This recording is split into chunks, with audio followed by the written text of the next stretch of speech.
এবারটা পারুলিয়াতে আমার চাচা থানা আমি ছিল, ওনার সেজ ছেলেকে সেই সময় ওই ছাত্রলীগের ছেলেপিলা এবং আপনার প্রশাসনের লোকরা আমার ভাইয়ের অকট্ট মানে ভাষায় গালি এবং তার নির্যাতন, তাকে নিয়ে আপনার এক বাগানে নিয়ে তাকে মারধর করেছে, তাদের বাড়িটা বুলডোজার দিয়ে ভেঙে দিয়েছিল এবং তার মাকে অনেক গালাগালি করছিল।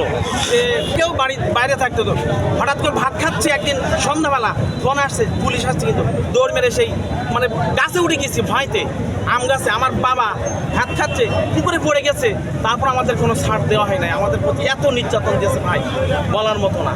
এই আপনার কাছে কি কোনো রাজনীতির সাথে সম্পৃক্ত ছিলেন কিনা?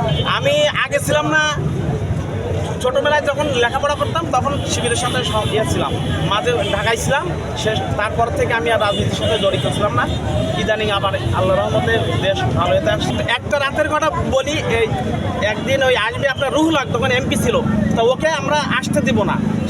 সেই এতে আপনার প্রায় 50-60টা সেনাবাহিনী এবং বিজিবির গাড়ি গিয়ে আমাদের এখানে সারা রাত আমাদের ওই জামাত শিবিরের ভাইরা পাহারা দিছিল, ওদের যাইতে দিবে না।